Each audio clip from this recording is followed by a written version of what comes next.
We've all been there before. You are driving your car and you hit your signal light and it starts blinking faster. And depending on the vehicle, in this case it's a Mercedes ML550, we get an error that comes up, turn signal rear left.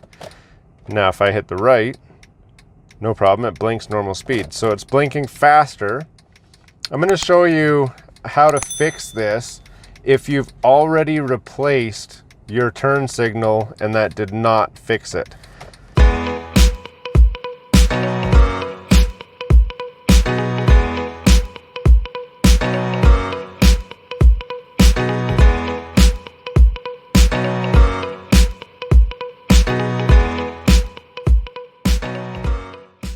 So I'm going to flip my hazards on just so that we can get a comparison here, and I'm going to show you something really neat. So I don't know if it's immediately obvious to you, but you'll notice the right side right there seems to be brighter than the left side.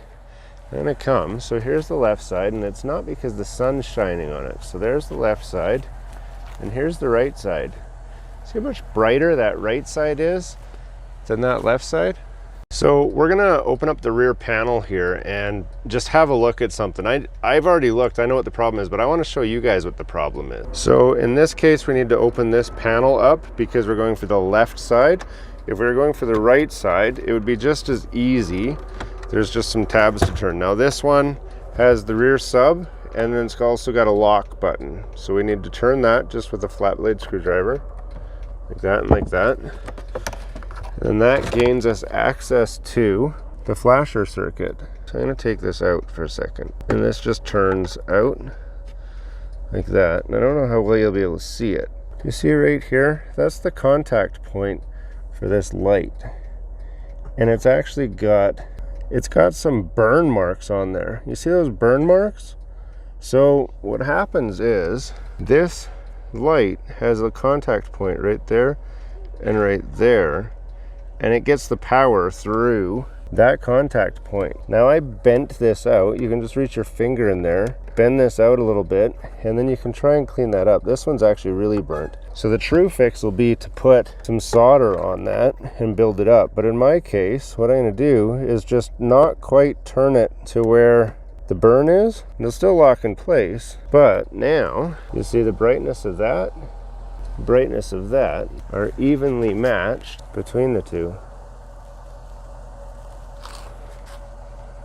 So now there's the same brightness, and I'll have to reboot the car, i.e. turn it off and back on again to clear the code, but that should fix my problem in this case. Now I replaced the bulb already and that didn't fix it, and then that's what I went and looked at a little bit closer. So have a look at yours, especially if you drive a Mercedes. Everything on here is all powered off that bus. So you want to turn the car off before you start messing with this, because there's positive 12 volts and ground going through all these metal pieces. So you don't want to short anything together, but this should fix your problem. So I shut it off. I'm going to remove the key, stick the key back in and start it back up.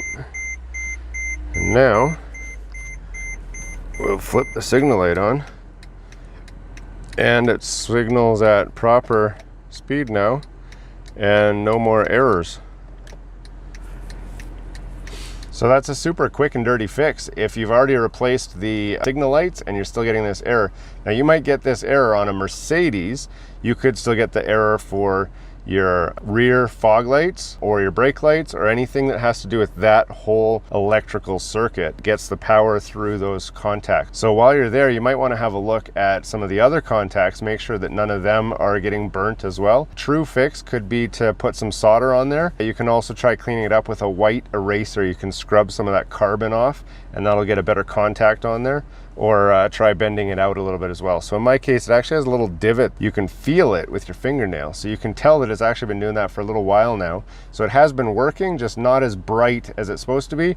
And the sensor on here is so sensitive that it could tell that it had an issue. So now that's fully fixed. So I can close it back up and it'll be good to go.